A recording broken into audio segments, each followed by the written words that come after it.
And welcome into the Week 7 edition of the Fantasy Football Roundtable. There's only 2 nights at this roundtable this week.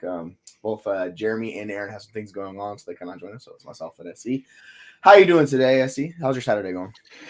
So far, so good, man. Had a great Debbie Game Day show with my man JT Holiday and then Tom Harvey Sports as well. So we just talk about some college football and players you need to watch out for. But now we're getting to the dynasty side, right? About what players or what's your team looking like? Are you a pretender or a contender at this point? And if you're one or the other, what should you start doing to get to those playoffs? We're hitting the halfway point, right? Week 14 is final week in fantasy football. So against that halfway point, so try to figure out what we're doing here to maximize your profits at the end of the season here. Yeah, that's the goal we all have, right? To make the playoffs. Then once you're in the playoffs, is your team able to navigate it successfully? Because we do have a couple, unfortunately, still at that point of the year where we have some impact playoff buys. Right. How are teams like the Washington Commanders or Baltimore Ravens? How are those teams which have some high-powered weapons? We look at Jaden, we look at Lamar, look at Derrick Henry, Zay Flowers, those guys. How are you able to manage that if you don't have a bye in the first week, right? If you're going up and you're down 3 or 4 guys. So I think overall it's a good idea to look at your team build, know where you're at. And if you want to talk about dynasty, the pretender or contender, we'll get into it in a little bit. Just you should know at this point in the season. We're week 7, season's halfway over. I think interesting enough, Scott Fishbowl, all of our teams are projected to make it, but there's only 5 more weeks left in that regular season. So that one's coming up quick. Because once you hit week 12, it goes in. So yeah, I think it's just going to be fun to kind of talk about and go from there. Speaking of Scott Fishbowl, shout out all our Saheed believers, man. Sorry for that loss. He's out for the season now. Huge blow, especially because I know a lot of players, including some of us at FFU, took him higher in the draft, right? You took it. What did you take him? I won't say round. I took him in the 5th round. Everybody's you're crazy. I was like, no, it's a good pick. It's a good pick. It was for the time, but NFL situations happen, and now we look back. Scott Fishbowl is different though. That's a whole different scoring setting. So you're not taking the 5th round in startups or anything like that. But in that situation, you do. But you also lost a lot of talent. But that's the game we play, right? You get players that are injured and stuff. So here we go. Yes, sir. Yes, sir. Interesting enough, I think Jeremy back on the Devontae Chan train. I want to I love it. Let's go. I know he's the Moster guy. We were talking about it. And on a ranking show we did earlier this week where I had Achan significantly higher than Mostert. He's like, you got to fix that. I was like, I don't think I'm gonna, but yeah. I think Mostert's a good buy. And if we talk about dynasty, Mostert's about as cheap as you can get for those productive running back teams, and they're getting Tua back next week. I think it's the last really opportunity to buy Mostert for pennies on the dollar before the offense looks good again, because it's been disastrous outright. Do you think?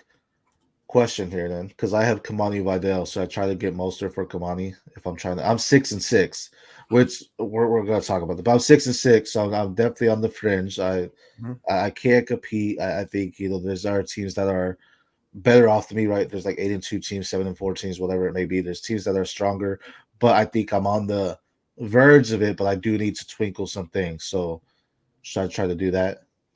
I would say, if it's your 6-6 team and you look at the top contending teams and you go down the rosters and you're significantly outgunned across the board, that one addition is really not going to make up the difference, right? So in redraft, yeah, I would happily dynasty. I think it really depends on team build. If you're not a top 4 team, it's really hard. But if you're a borderline playoff team, I don't mind swapping out Kamani Vidal for Raheem Mostert if you really want that kick, because as much as I like Kamani Vidal, it is very much a TBD. Though the upside with Kamani Vidal, if an injury happens to J.K. Dobbins, it's through the roof. Yeah. That's the one thing that worries me about that trade, just because Dobbins has never been healthy in any season he's ever played. So we're banking on a lot. He's coming off 27 opportunities, which is an insane amount. So we'll see. I don't mind doing that deal though. If your running back room's weak, right, and you need somebody, yeah, you can definitely talk me into that for sure. Yeah, for sure. Yeah, stronger. Which leads me to appreciate you, Jeremy. Shout out FFU night there. With the running backs, in general, we're actually with median. Playing against the median, I highly recommend that. I think that's how you separate more so your pretenders from contenders, right? Because there's teams that are 8-2, but they lost. The weeks they lost was against the highest scoring team, and they were the second highest scoring team. So in regular leagues where you're not playing against the median, they now have 2 losses, but you reward them for still being one of the top teams in the league. So this is a way you can separate, your guys that aren't doing good from your guys that are actually doing really well and making sure they're better. The median is just the average scoring at the end of each week. And if you beat that score, you get a win. If you don't beat the score, you get a loss. So it just helps you elevate. That's why I said I'm 6-6 in this league, and we're only 6 weeks through the season. So I've been good at getting across the median as well as gain some victories as well. But then on the flip side, I've been losing. So any team that isn't playing it, I definitely recommend every fantasy player trying against the median. I think especially in dynasty 12-man teams, 8-man, 10-man, you can argue not against it because teams are typically stacked with those. But 12-man, I think it helps separate for sure for them. Yeah, and if you're going into those 8-man like leagues, the players are much more valuable on like the team because like you get one starting spot, they hold more weight. So like a Christian McCaffrey or Derrick Henry, those guys are insanely more valuable in that format because this kind of gets into the war, the wins above replacement, all that fun stuff, the nerdy stuff I like to talk about. That's where those guys really show their weight worth in gold, as opposed to if you're like a 16-team league, you need the depth. Like that's kind of the flip side. Because to your point, 18 teams, everyone's stacked. Everyone's got top 24 people across the board. Right. Just because we're on that, I did make a trade in my 16-team league. We got some start sits here that we'll get to here in a second. But in my 18-team league, or 16, excuse me, I needed a quarterback. I think I mentioned this to y'all. I had Deshaun Watson and Will Levis. That was hurting me drastically, So I had Justin Jefferson, AJ Brown, Amari Cooper, even DJ Moore as my wide receivers. This is a 1 QB league because it's 16. I ended up trading AJ Brown and Rashad White for Patrick Mahomes, Tank Bigsby, and a 3rd-round pick.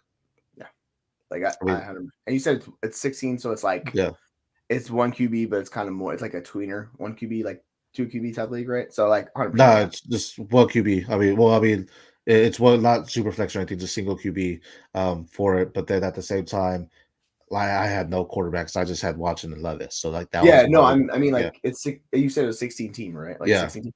So in that type of format, the quarterbacks, even in 1 QB, they hold more weight, right? Because you're starting more quarterbacks.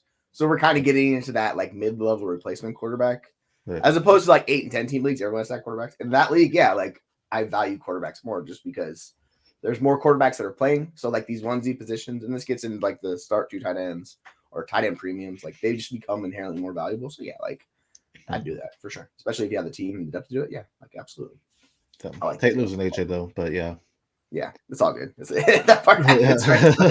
It's yeah. But I had ETN, so getting Bigsby was like okay, it helps me out, right? That Bigsby's looking good so now, but now I gotta play the game of all right, who should I start here, right? So yeah, until you see it, I would just ride Tank until we see other fights because who knows what's going on with ETN, right?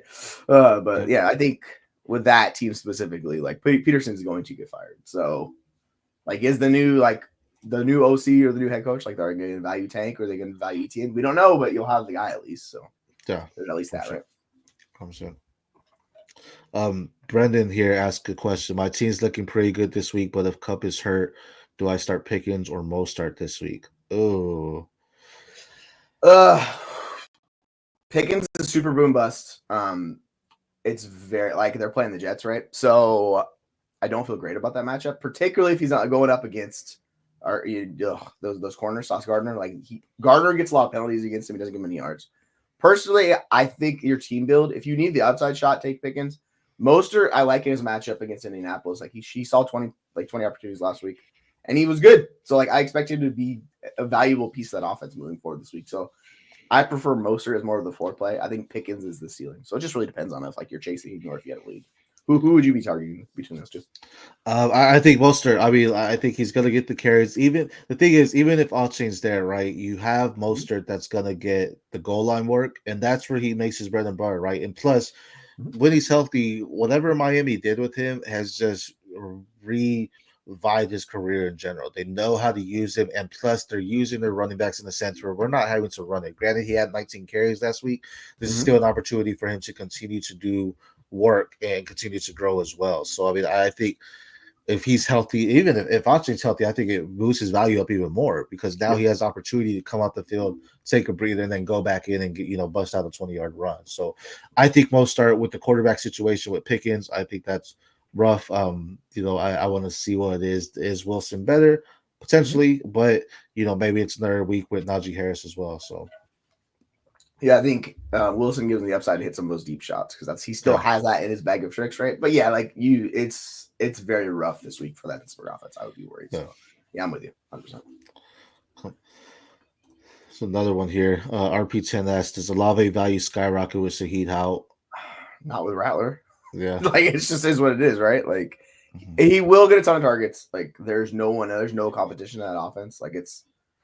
It's really bad for Kamara right now. It's not going to be great from Olave, but this is the type of thing where there's no one else pushing him. So he's going to get a ton of volume. You just really need Derek Carr to come back. That's what we need because that's floor raising. Rattler, we saw it last week. It's just a disaster with that line up front. It's really hard for rookie quarterbacks. So if Rattler's his quarterback for the next couple weeks, which looks like it is, it's going to be rough going for him. He'll get the kind of Garrett Wilson ugly volume early in the season. It'll be like that. And then if Carr comes back, I think he can give you significant upside. So yeah, it's good for overall volume. So yeah. Leads us into, here players with target are maybe not, but with it, is Olave someone you want to target right now because of the quarterback situation? Mm-hmm. In redraft, no. Dynasty, yes. Jeremy was talking about, we were talking about this with Garrett Wilson. Garrett Wilson's a dynasty buy because of the dip in perceived value. I will say, for Olave, he's those numbers are very similar to Garrett Wilson across his career. He just hasn't, outside of this year, he's been better than Garrett Wilson and Drake. And this year, it hasn't worked out for him. He's really just falling short of expectation.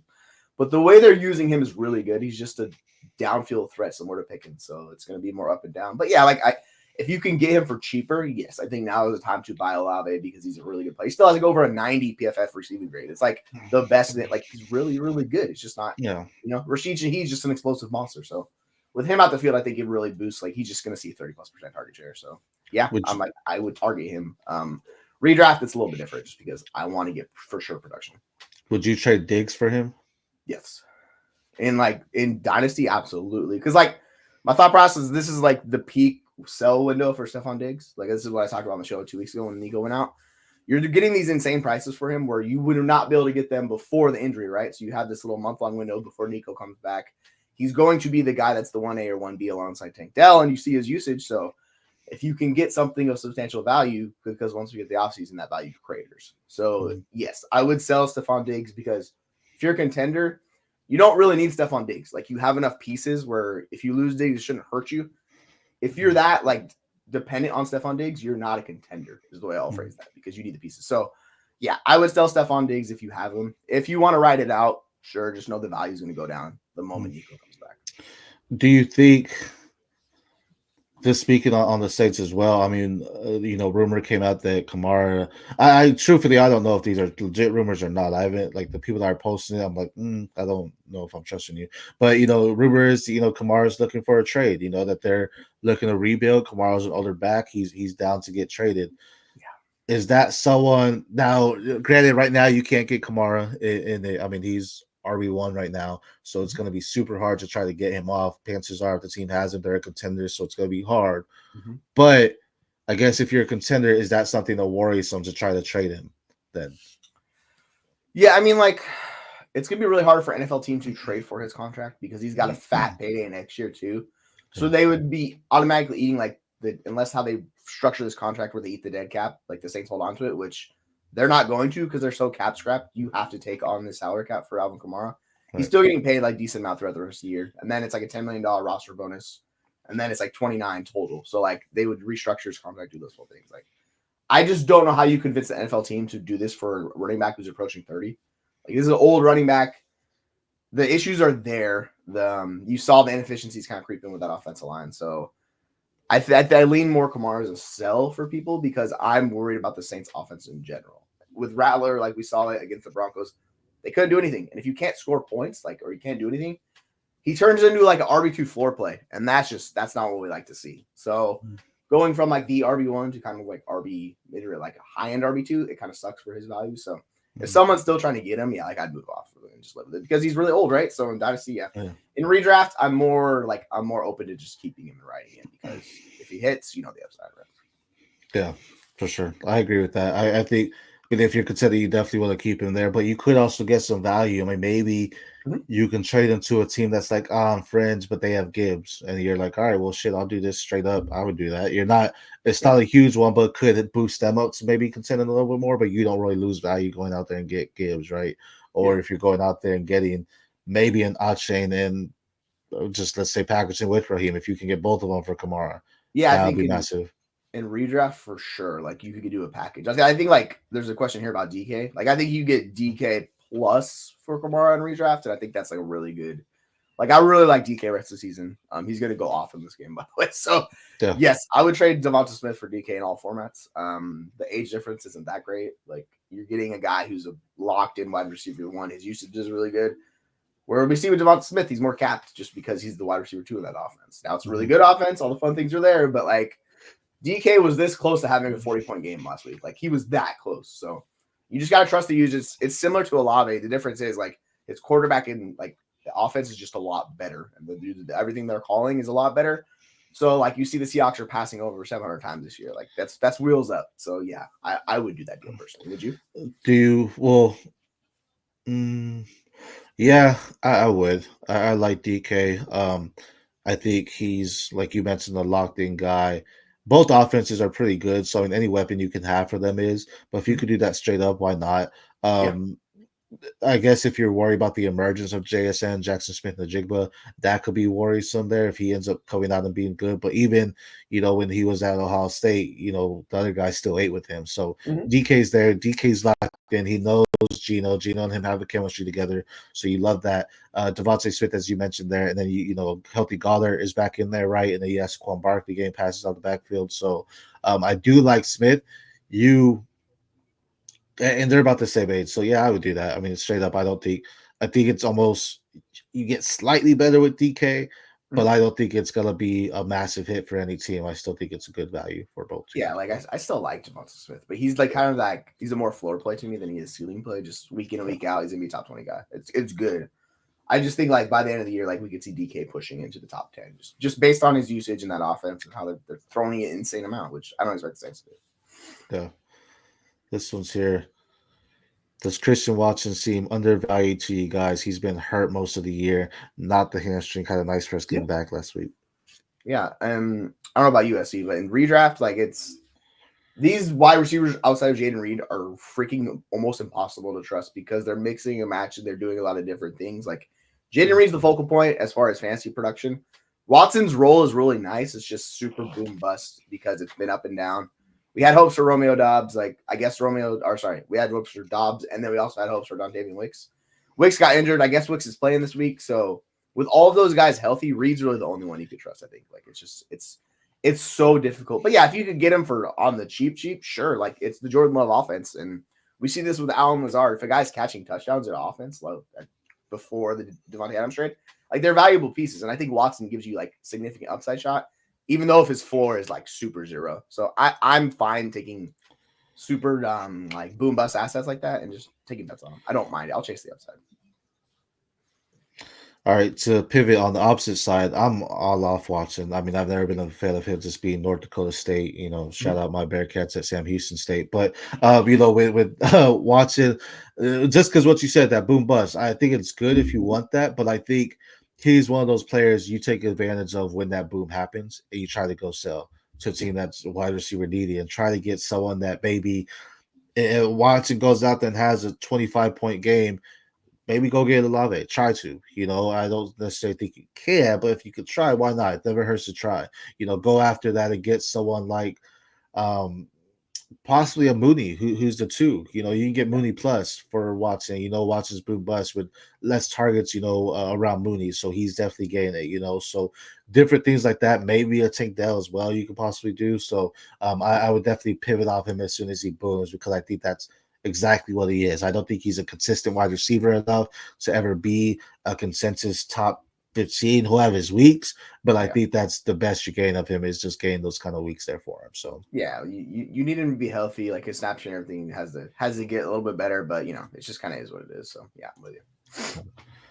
this one's really interesting. So we gotta talk about this. I'm assuming this is redraft. Yeah, it's It got to be could, redraft because you would get absolutely just the door slammed on you if this is Dynasty. yeah.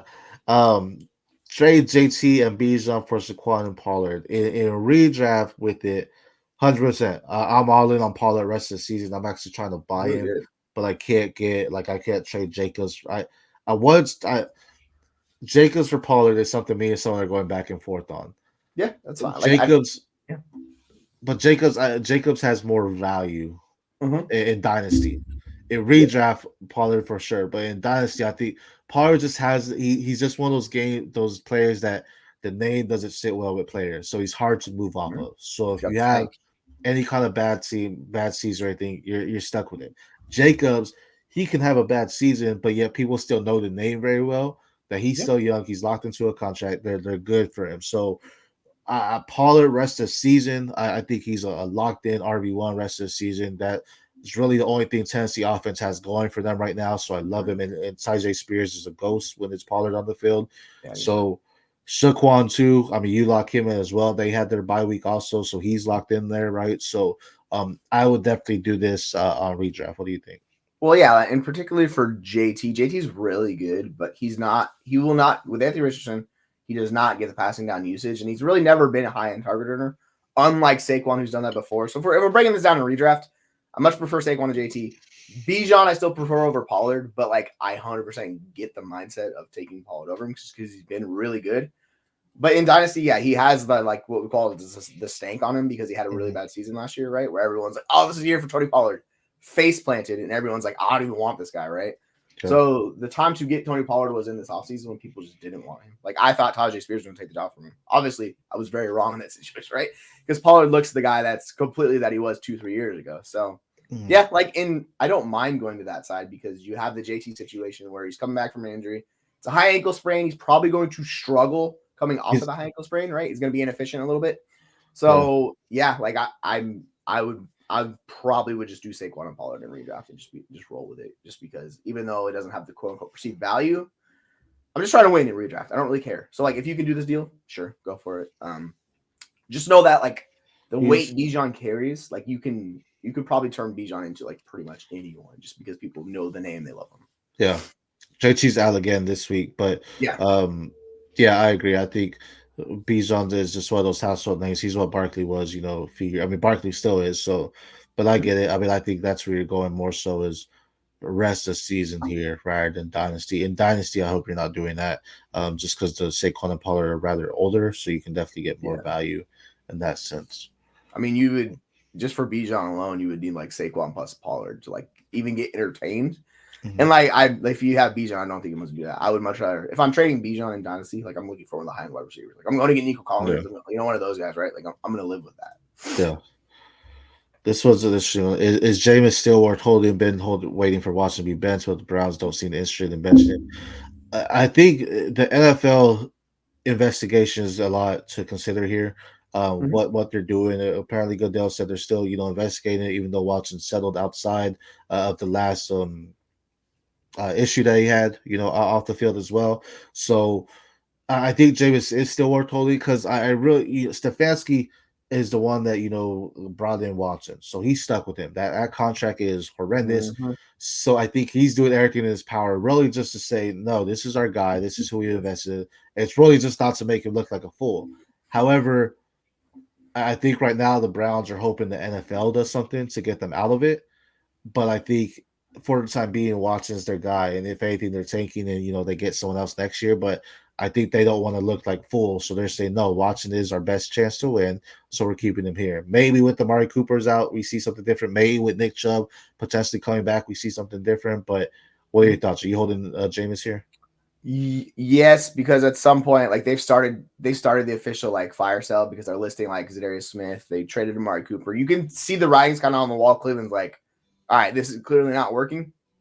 At some point, they're going to turn to Jameis this year, so I'm fine holding him in like really only in superflex leagues. In one QB leagues, I don't care about Jameis because he's not going to have value. He's really not going to give you production. It's just the hope is that it's for like David Njoku, it's for Nick Chubb, it's for those guys, right? Like that's the really big hope. So if you're in superflex dynasty leagues, yeah, like I'm not going to drop a Jameis Winston unless you're picking up an impact producer, like just because once a quarterback's playing, like they immediately hold value. So I'll also hold them. But outside of that, in like redraft, one QB leagues, I don't really care for Jameis. So the Superflex Dynasty, yes. The rest of them, for me personally, it's kind of just like You could stream him on pick him up if you desperately need a quarterback, right? Because there's always enough guys in redraft available. A trade I was debating on was get Rico Dowdle and Austin Eckler, but I lose Judy, Kamani, and Deshaun. Is that dynasty or what are we talking about? Yeah, dynasty. I mean, yeah, you're actually getting someone who's buying Watson. It's like, well, I mean, it's a package deal. He has Jameis. He has Jameis. So, what are you getting? You're getting who? Dowdle and Eckler. Yeah, I mean, it's fine. Like it's a very short window with Dowdle. I'll say that. So just know it's going to go year to year. Same thing with Eckler, like year to year. Yeah. There's not much upside on the other side. Like Kamani Vidal's the upside shot. Yeah, I don't mind that deal if you want to get some production because Eckler is going to be a consistent producer in that offense. So yeah, like that's what I call like a contending move for a rebuilding move. Someone just taking assets they're going to take bets on. If you're taking the production this year on a contending team, yeah, go for it. Like it makes sense. Yeah, that'll be this is there. Appreciate you, Brandon. Don't forget to subscribe to the channel. Have daily content coming out in the fantasy football universe. But I appreciate you coming on and joining us. Kenneth with another one here. Just traded Olave for Devontae and Dynasty. What the consistency feel okay about it, but now Shaheed out has been second guessing it. Yeah, but injuries happen, right? So you could have planned for that, right? You don't want that to happen. So they happen. Olave should see the hyper targets, but even with Carr there, I mean, I think you got the weapon that's in a higher powered offense. So I choose Devontae over Olave. I think Devontae has more of an upside to be a top 15 wide receiver at the season than Olave. So yeah, I think there's a really big range of outcomes with Olave. Devonta Smith, it's much more like slim down. You're not ever going to be a high end like top 6 wide receiver. Like that's just not in the card for him. Yeah. So if you want to shoot the moon for Olave and Dynasty, but like as a contender, like 100% getting going to Devonta Smith because you're taking away some of that risk with all the uncertainty in the same situation right now because there is a lot going on. That offensive line's broken. They have a rookie quarterback starting. We don't know if like the way the season's going, if Rattler does turn it around, start looking good, they might just keep Rattler, right? Because they can figure out a way to get rid of Carr, even though he's got a long contract. It's just, yeah, there's just a lot of risk with the Olave side. So if you're contending, sure. And like on the flip side, if I'm rebuilding, like this type of move I make, I go get Olave because I know the points are going to be there, but the long-term potential upside is higher. So like, yeah, like this contender rebuild, like I'll flip these guys. For sure. I agree. I think it was a good move. Yeah. Slavsky, appreciate you joining. 12-man PPR, 2 flex starters, Kyler, Henry, Robinson, CD, Higgins, McBride, Wandell, Devontae, Ben Spears, Dowdle, Allen, Wicks, Waddle. Like the squad. Yeah, very nice team. Are you asking for 2 flex? I don't know. Well, he say it goes on. So drop Wicks for 1 below. McLeod, Bateman, Leggett, Ridley, Tucker, Tolbert, Coleman, Whittington, Madison. Yeah, like I'd be fine taking a few of these guys shots on like Leggett, sure, Tolbert. Ridley, it's rough, but like Ridley by far is like the guy that's gonna be the most consistent, and I say that with kind of a grain of salt because he's so up and down. You can do Jalen Warren. Keon Coleman, no thank you. Zamir White, no thank you. Whittington, no thank you. I think it really comes down to Jalen Warren if you want a running back. Wide receivers, my options would be Leggett, Tolbert, or Bateman and Ridley. So you really sort through this. I had Ridley still the highest, but who would be the wide receiver you would be targeting, or would it be Jalen Warren?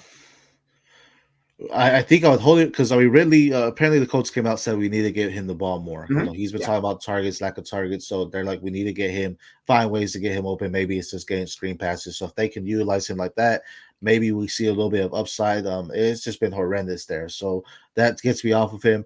Leggett is probably the one I'm targeting here.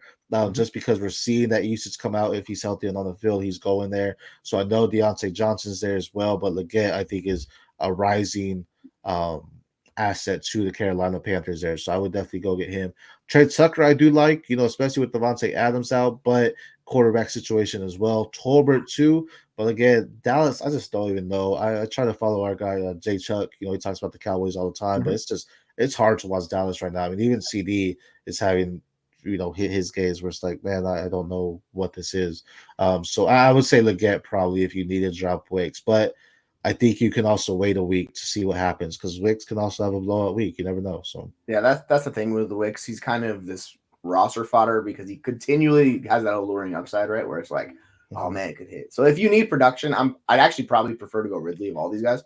But I think Bateman's the best NFL wide receiver of this group, and he looks like the wide receiver, like the round 1 wide receiver that came out back in 2020. Like I still have hope for him. So it's just tough being the ancillary piece attached to Rashad Bateman or to Lamar Jackson. It's gonna be very up and down. So if you want the outside shot, I think Leggett and Ridley are the most likely, even though it pains me to say Ridley at this point. Yeah. I know you're a tank guy, so this one's a good question here. Need RB help, loaded at wide receiver, half PPR. Would you trade Deontay for Ramondre or Tank Dell for Rico? Oh, I mean, I don't know. I don't think I'll trade any. No, I would roll with Deontay. I like Tank a lot, and if you need running back production, you can at least entertain the thought of Rico, but the offense is so bad. To your point, yeah. If we're talking dynasty, give me Tank Dell immediately. But Deontay is leading the NFL in end zone targets among all wide receivers. Like that's not it's not a messed up stat. That's a real thing. Like his role in that offense, as long as he plays, he's going to be like a borderline top 12 wide receiver. I think Tank, there's a lot more boom bust there, so really wants to shoot the upside, but it's half PPR, hurts Deontay a little bit just because he gets so many targets. But yeah, I would still prefer Deontay. But if you want to shoot the moon with Tank and Rico, do it. I think with Tank here, because Nico's out, he offers more value here, so you can get someone possibly bigger than Rico. I would go potentially getting maybe Connor. I don't know if they're going to trade him off that, but I mean, if this is redraft, probably not. In Dynasty, I think you can pull that off, which would help you a lot because I think Connor's a locked in top RB, even with Trey Benson sitting behind him. Maybe you can go after just thinking off the top. I mean, I'm not going to say Najee. That's one of my guys, though. But, with Rico, it's just hard because I do like him. But again, this is someone where the offense doesn't look great. So as you said, you're going to ride the wave. And I feel long-term Tank may help you. Being in redraft, I guess you take it with Tank Dell for him. I wouldn't trade Deontay for Ramondre. I mean, I just don't know, especially with May back there. He's going to take some some rushing yards away from Ramondre as well. So I wouldn't do that. I think Deontay has more value than that. But Tank for Rico, I think you go after someone a little bit higher. Again, try to get a James Conner. Try to get a Joe Mixon, maybe, if you can go after that. If you can get Mixon, smash that. Mixon's got 27 points in 2 games that he's played healthy. His role and the fact that offense is doing a lot of under center, it works so much well instead of shotgun stuff. Mixon's not good out of shotgun. Under center, Mixon gets time to kind of ramp up and go, and he just looks so much better. So yeah, Mixon, I have Mixon as a borderline top 6 running back rest of the year. I love Mixon. So if you could get Mixon for takedown, I would do that. I don't think you can, but it's worth trying, right? Yeah. But I would not move Deontay for Ramondre. That just seems like such a downgrade. I'm not gonna do that. Yeah. Appreciate you joining in, Ken. Christy, would you flex Trey Tucker, Tyrone Tracy, or Christian Watson? I think we both have the same answer, but who's your thoughts? Tracy. Yeah. They can't, even though Singletary is coming back from injury, Dayball said, no, Tracy's going to have a bigger role in this offense. And it's kind of like we talk about putting the genie back on the bottle. This is the phrase we've gone to a bunch this last week with Tyrone Tracy. He looks really good, and he gives that offense a wholly different, element, right? He gives them more upside than Singletary is kind of a standard, just a traditional running back. He has the upside and the athletic juice to kind of raise the offense a little bit more with Blake Neighbors. So I love Tyrone Tracy. Everything we've seen from him looks really good. He has the opportunity. It's really hard to take away all that role from him now, right? Obviously he's not going to be sitting 80% opportunity share, but if he's at 50, 60%, get some big plays, I think he's more valuable than the rest of these guys. He looked better than Singletary too, so I think that's hard for them to just say, okay, we're going to run you back when you elevate the offense more so, right? So especially with Neighbors back, if anything, Singletary allows Tracy to get a breather. So I think you want to taste the upside. I love Tucker. Watson, boom bust, but I think Tracy, until he tells you not to, I think you just continue to go with him there. Going back to mine years, no one likes to trade in redraft. Yes, we know. Waiver wires in. Yes, that happens. Might need to move to Dynasty. Hey, 100%, man. Dynasty is the way to go. Another one here. Would you trade Connor in a 25 third for Pollard and a 25 fourth? Pollard's playoff schedule looks nice in a couple years. It is nice. I mean, the weird thing about Pollard is if you think he's going to be locked in because he signed a multi-year contract, right? So he's going to be there for multiple years. So I don't you're trading 3rd and a 4th. I don't care about 3rd and 4th round picks. Third gives you a better shot of hitting 8%. Force just completely worthless. I don't value force at all. So This is basically if you just prefer Pollard straight up to Connor, give him a third. That's fine. I don't really care. But yeah, they're very similar. I think the offensive upside is much greater in Arizona. Just like with Kyler, if they can figure it out, I think it raises the floor and ceiling for Connor. It's just Pollard's been really, really good, and I actually think Connor's been really good too. So I would do this deal if you think Pollard's an upgrade. That's the one way I do this deal. Otherwise, I just keep Connor. So where are you at on these two, SC? Like I said, man, I'm all in on Pollard the rest of the season. So even I think Dynasty too, because I know they drafted Benson, right? So that makes it a little bit different. That's worrisome. When does Benson come in here? You're giving the third, so you're moving back a little bit. But I mean, running back class is deep. You can get some studs in the fourth as well. So I think I do take this. But to be Pollard's a buy for me right now. It's just some of these running backs, your James Conner, your Josh Jacobs, are you wanting to move on them? James Conner is a locked in, our top RB for that offense. And if Marvin Harrison's out, that just allows him to be even more so in the offense. Where Pollard, he is the only thing in the offense right now. Even if they get really the ball more, it's Levis we're not trusting. It's Mason Rudolph we're not trusting, or whoever I think it's Mason Rudolph. Those quarterbacks we're not trusting. So Pollard is the offense, and he's gonna get the work. So for me, I would do it as dynasty coach picks, right? So I would do this. I think Pollard has. Yeah, to your point, I think they're going to keep him next season. We've already seen them get someone else next year. Tyjae Spears was supposed to be the guy. They brought in Pollard because he wasn't. So I think you go there and get that there. Yeah, I think there's the one thing about Tennessee that works in Northern Arizona is like if this season gets out of hand, which it's almost out of hand, like they could shift what they're doing completely and try something different where it's like the second half of the year, they're just trying to, build the young guys up. And Tyjae Spears could get more run in that scenario. I think it's more likely than the Trey Benson comes along because I just don't think Trey Benson's that good also. So yeah, I think there's a little bit more risk with Pollard. But if you like the upside of Pollard and the second half schedule, like, yeah, go for it. Like this is a fine trade that's not going to hurt you either way. Like I don't think this, like cratering either one of these two guys. Yeah, for sure. Addison or Wardy full PPR from Aldo. I have Addison higher. I think I have Addison at 55. We're over the. Yeah, I have him 12 spots above Worthy in like fresh ranking. So I prefer Addison. I really like the matchup. Like they're going up against Detroit, and I think this is a really good matchup for Addison because they're talking about this. I'm curious to see if they continue to play man at the rate they're playing at the Lions because they lose Aiden Hutchinson. I wonder if they employ more zone in this game or not. I'm not 100% sure if that happens, but they're near the league leaders in man coverage. And if that's the case, you can't shift that much coverage with Justin Jefferson there, right? So I took the over on that Jordan Addison reception. It was like 3.5. I was like, yeah, smash that. Like, I think he's much more likely to produce for you than Xavier Worthy. I think Worthy's like the moon upside shot, but we need to see it a little bit. Where are you at on these two?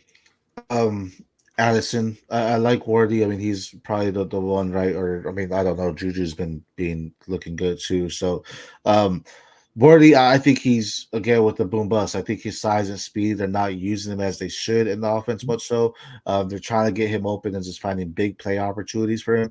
Addison's gonna get targets. I mean, we've seen him do it with Jefferson. It may not be nothing stellar for you, like you on the boom weeks for Worthy. It's gonna be better than Addison, but I think consistency wise, Addison's the way to go. It's a much riskier bet. It seems like with Worthy. Court there. Triple Hunts, welcome in. Dubs or Choo Atwell for my wide receiver too. If Cooper Kupp plays, I'm going to take Dubs. If Cooper Kupp does not play, I will take Tutu Atwell. That is what it comes down to because without Cooper Kupp, it gives Tutu Atwell to kind of be a more centralized focal point of this offense. When Cooper Kupp comes back, it kind of puts pieces back into play where Demarcus Robinson can kind of play the ancillary piece, so can Tutu Atwell, but like all the targets just go straight to Cooper Kupp. Like that's the offense flows through him. So I think Dubs is the safer play, but if you want the upside, I think it's 2-2. So just for me, it really comes down to Kupp if he plays or not. Where you at? Right. Well, here's a follow-up question because I agree with what you're saying, but also Triple says, and BTJ, Chase Brown, Chubb, Juju, or Wardy for my Plex. Appreciate it. Hope you guys have a great weekend. Appreciate you coming in. Thanks, Triple. I think Brian Thomas should be your 2. Yes. And then you have Chase Brown as the flex. Is what I would do. Yeah, like I would much prefer to start BTJ. I think Juju's a really good play this week. Like as we saw it in like the week after the injury, like Juju was a focal point of that offense. So if I'm choosing between Chiefs wide receivers, I'm going Juju over Worthy just because we know his role. It's much easier to produce for fantasy. You don't even have to be that good of a wide receiver. And he's not that good of a wide receiver, but the role is sweet. He can do that. He's always been a good slot wide receiver. Like, that's never been a problem for him. Chubb, I'm not doing Chubb this week. Like, I'm waiting to see with Chubb. Yeah, and like I think Chase Brown's a really good play. It really comes down to the Zach Moss situation. That's what worries me with Chase Brown. So I would go BTJ, and then I would probably actually do Juju or Chase Brown. I think consensus is gonna have Chase Brown above Juju, but like I really like Juju this week. That's fair. Yeah, I agree. I agree with that. It's also not PPR, so just yards. Yeah. And Chase Brown, we know Zach Moss came back from injury, so I'm gonna take that back. Actually, I do like Chase Brown, but we know Moss was coming off of injury, so he might get more work this game than he did last, and that could definitely push Brown down. Either way, I'm looking at both those running backs. I actually just acquired Moss, so I'm hoping he gets some playing time. Chase Brown, Tyrone Tracy. Similar both things happen, right? So, who do you like more? Tracy, man, I mean, going back to what we said earlier, until he tells us no, gotta continue starting him, right? I think that's just the way it has to go there. They're still playing Cleveland, and Cleveland can be like the defense is not bad, but like I'm still gonna roll with Tracy above him just because I like Tracy. I'm not as worried about the Philadelphia defense; they have struggled, so I think it's the more likely that Tracy can get the kind of the receiving role in this game. That's where I worry about Chase Brown. He's starting to get those third down snaps and pass protection stuff. He's starting to get that, but like. If Moss is fully healthy again, which I don't know if he is or not, I just think, it's a tough one. I have Tracy slightly above Brown. I'll just say that. Yeah, agreed. Nino, thanks for joining in. Dobbins or Cooks rest of the season. I think it should be Cook, but Dobbins is pushing him. Yeah, I mean, it's really how much do you believe in Dobbins, right? Do you think Dobbins is going to stay healthy? If that worries you, Cook. But if you think Dobbins, hey, he looks like a monster, he's fully healthy, then Dobbins. But I think Cook is the safer bet. Being in that offense too. Even though I know Ray Davis looked good as well, but Cook's healthy. Cook is the guy there. So yeah, I'm still a Cook guy. So until I see a little bit more from Dobbins, like if we're using Dobbins that rate where he's getting 27 opportunities a game, like good luck. Like he's going to be an RB1. I just don't know how likely that is because he's going to wear down. And then you get the injury on the top of it, which worries me Dobbins. So yeah, I'm Cook, but you could go Dobbins. They also follow up with QB advice: Drake May or Jacksonville, or just keep Kyler in versus LSU. The game in the UK always scares me, but Caleb proved me wrong, and Caleb balled out against a horrible Jacksonville defense. Now May is going there, but Jacksonville also stayed in the UK, so that's very worrisome there. But it's tough. Yeah, the vibes are pretty bad with Kyler right now. I will say that offense is struggling. Drake May finally gave the Patriots something where they can grasp onto. It's like, he's what we call a floor to ceiling raising quarterback. He's good. This is why we talked about in the offseason why we really like Drake May as a bet. I know Jeremy was like, because he's got the Patriots fan bias, he's like, I don't want to do Drake May. I'm like, he's good. We'll see how this goes. The matchup is a lot better for Drake May. I do not like the matchup for Kyler. I still have Kyler above him, but I am also tempted to play Drake May.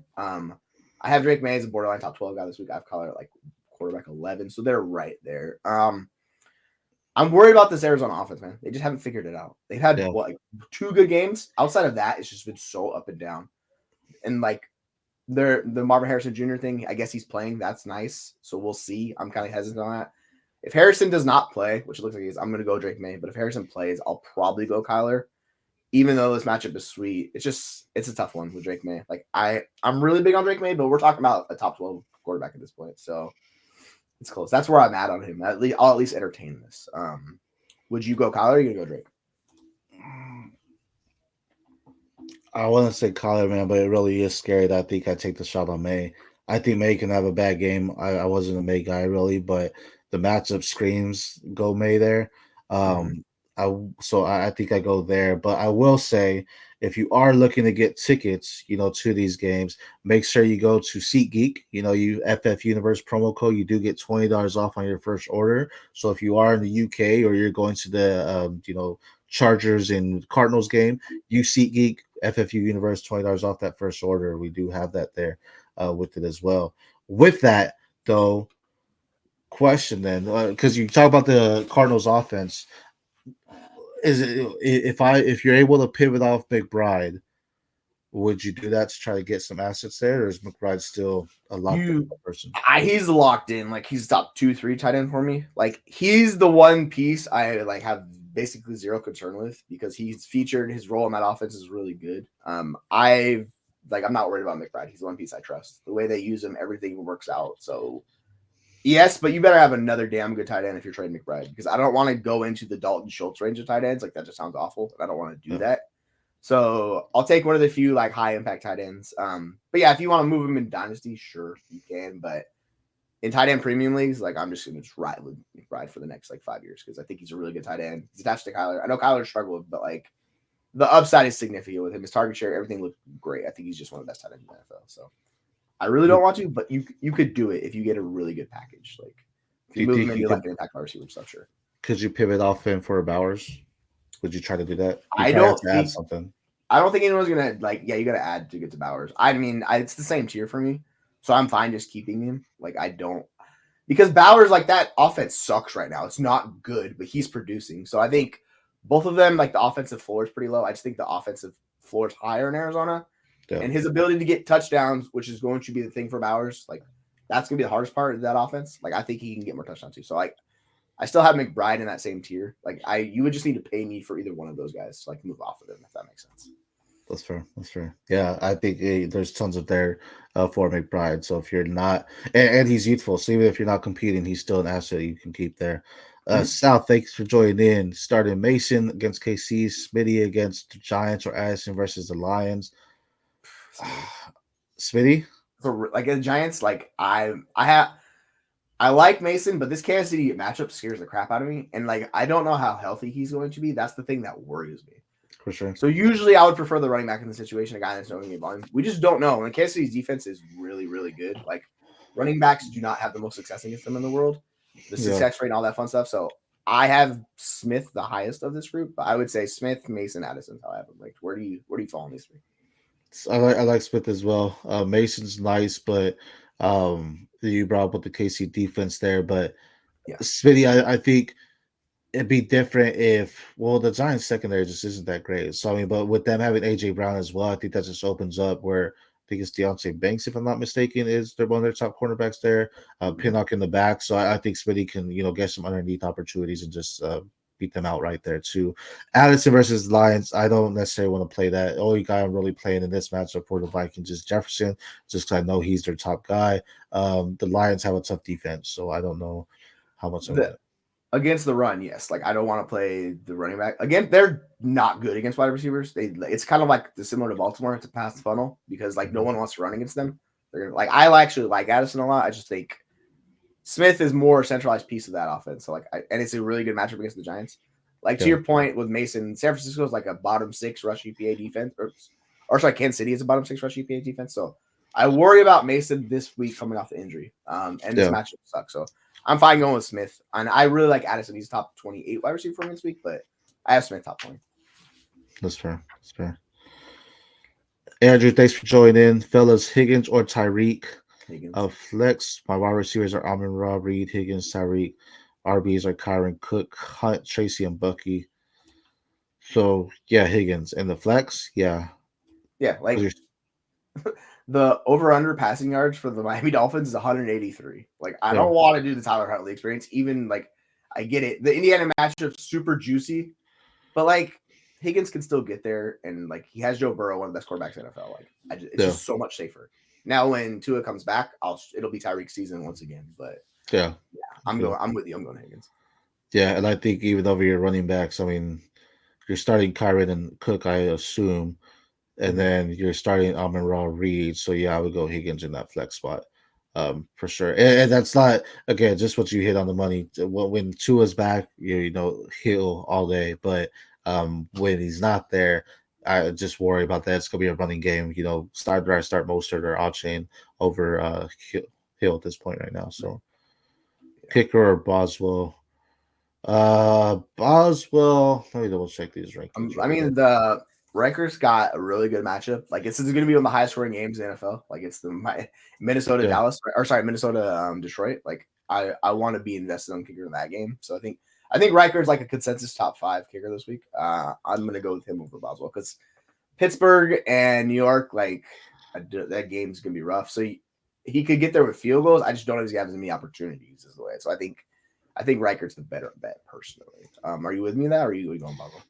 Yeah, I mean, really depends how you're doing the scoring too, because I think if it's field goals, like I love the Scott Fishbowl scoring. If I have kickers, I'm going to that because it's points per yard, right? So 0.1 per yard, so every 10 yards is a point, rather than just like a 5-point, 50-yard field goal, whatever it may be. So playing on that scoring, if it's based on the distance, like you're just getting off that, I think Boswell has more opportunity there to get higher points, just because I don't know if Pittsburgh's able to get it down the field as they want to.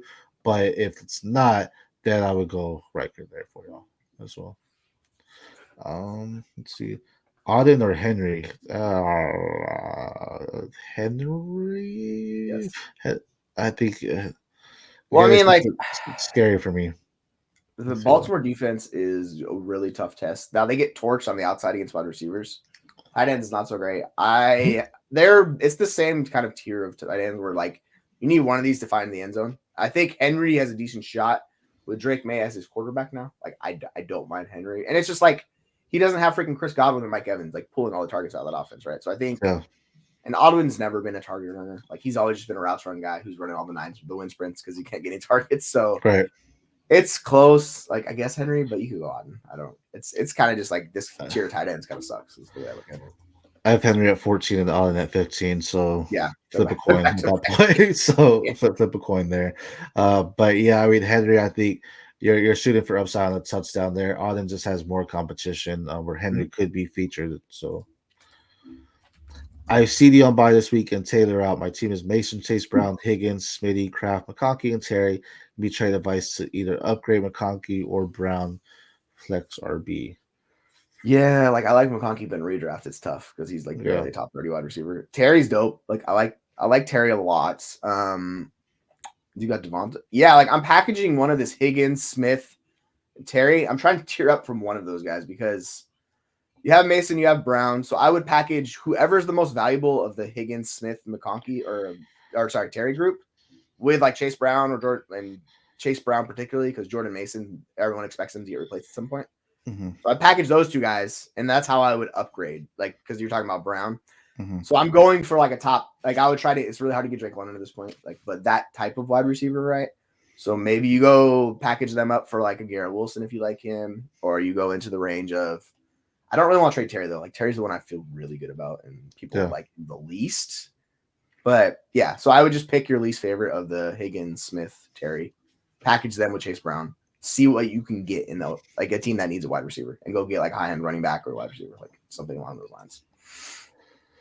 I mean, I think if you could go, I'm probably trying to package Taylor here. I mean, I know when he's on the field, he's good, but injuries concerned, right? It's an ankle sprain. So if you can package like Higgins and Taylor and maybe go after like a Monty and just try to think of someone. Maybe Adele, maybe Brian Thomas Jr. as well. I think that's a good package that you can upgrade both of them. With Taylor being out, it might be harder, but you also get someone that's going to be, that's consistent. Monty's in the offense. They just gave him an extension as well. So even in redraft, I think, he's used. They're going to get him that work. Where Taylor, we don't know. We see these injuries happen. And that was my concern with him coming in, where people are like, oh, he's a top 5 back. Sure, he's on the field, but past 2 seasons, he hasn't been on the field. And that's been the biggest issue for him. And we're seeing it again. So for my thought is try to pivot off him, get a solid top 12, top 10 wide running back, and they use Higgins to get maybe – top 15, top 20 there because Higgins is in that offense and Thomas I think eats, even though it might be scary with the Trevor Lawrence's quarterback. So yeah, because like to your point, Monty and JT are basically identical in PPR points per game. Like it's 18.2 for JT, Monty's 18.1. Obviously, Monty is running hot on touchdowns, so it's going to come down a little bit. So if you're trading the Higgins or the Devonta Smith or the Terry group, I think you could package it into an upgrade because people view JT significantly above Monty. So like that's the way you go about doing it. You just got to pick your favorite like high-end wide receiver. Can you go get Chris Godwin? Like somebody like that. Can you do Mike Evans? Can you do DK Metcalf, who we talked about? I think like you probably could get Metcalf because they're gonna be like, okay, I'll give you the Metcalf upgrade, give me JT, right? So I think you could do like that. Monty's like a really high floor running back, and his usage has been really good. And the offense is going to continue to produce like 30 fantasy points a week for running back. So yeah, he's a really good redraft. I like Monty a lot more now. Here's a non-PPR flex: Mason, Pop, McConkey, Mooney, Waddle. I think it's non-PPR. It's got to be Mason or Moon. It's going to be fireworks in the Atlanta game, so I would go Mason if you want the running back. Wide receiver, I'm going Mooney. He's the highest one I have ranked.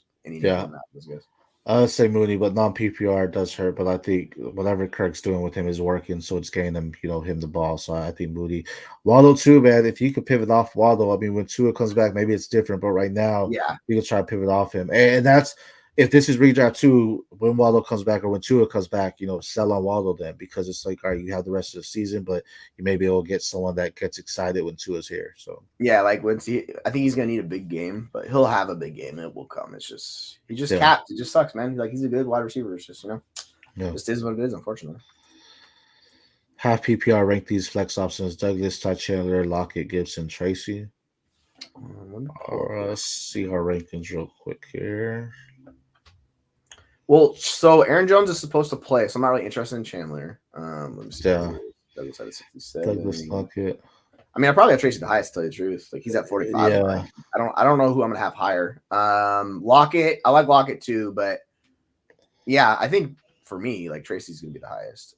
It's gonna be Tracy, Lockett, Tracy, Douglas, and half PPR. So sorry, I'm all over the place. Tracy, Lockett, Douglas is what I have. Gibson, and then Chandler. That's how I have them ranked. Unless there's an injury where we're getting more news on Aaron Jones. Like Aaron Jones is expected to play. So if that happens, all sorts of splitting work. If that changes, Chandler can vault up, even though it's the Lions. I don't want to play running back against the Lions. So I'm going to pivot into the other wide receivers. And Tracy, I get it's Philadelphia, but that's a better matchup. Excuse me. I do have Tracy, Douglas, Lockett, Chandler, and then Chandler. I'm trying to see where Gibson's is. Gibson's probably down. Yeah. Okay, then Gibson. I mean, from Ramondre's.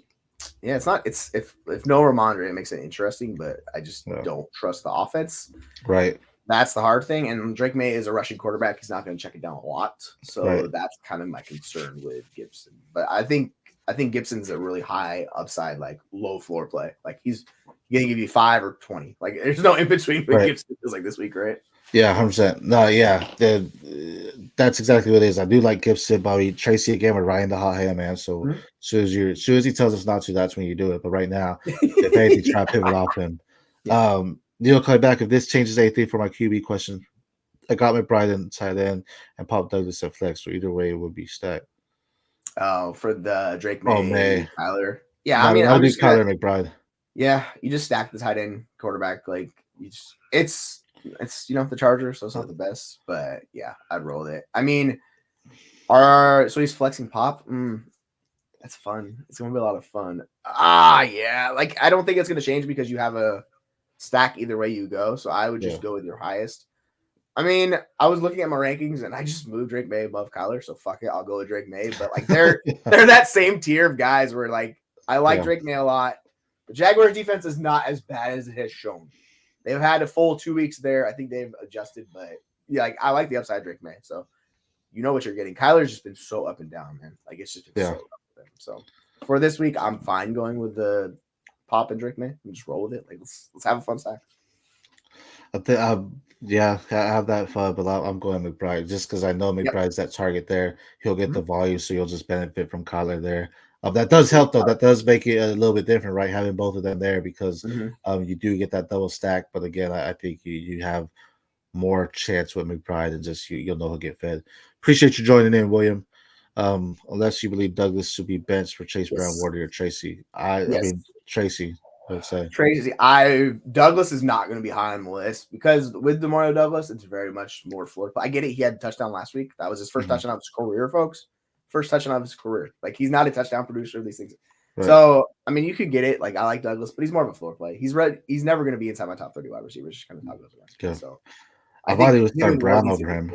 Yeah, like I would also roll with the running backs, both of them over Pop Douglas this week. Appreciate you joining in, Consensus Machine.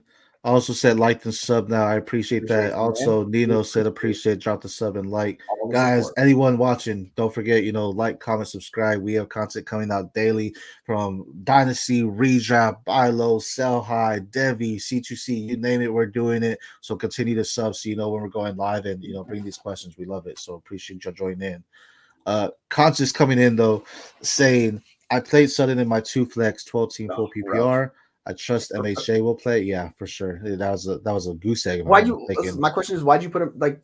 So this gets into the strategy aspect. Stop playing flex players on Thursday night. If you're going to play those guys, put them in the starting spot. Like put them in the wide receiver spot, just right, so you give yourself more flexibility. You just handcuff your squad. But I know I've done that before. And I'll be like, I look at the roster, I'm like, oh yeah. Skip it over. I actually one of my leagues there. I was like, shit, man. I thought I took all my guys out, but yeah, right. I think it was Olave where I was like, shit. I used Thursday night. So now I got to choose Dubs or Watson. I already roll with Love. So you're starting in my 2 flex. So you have another guy. Yeah, it's the second flex spot between Dubs and Watson because he has to start Gibbs, Walker, and Mason, which I would too. And then he's got Love, so it's either Watson or Dubs this week. Oh, Dubs is such a floor play, dude. Oh, let me see who I have higher. I think I got Christian Watson higher, but I need to double check. Bro, I'd probably have like Christian Watson, like wide receiver 100. I don't like him. No, I have I have Dubs as my overall 71 flex play. I have Christian Watson at 83, so I have Dubs a few spots above him.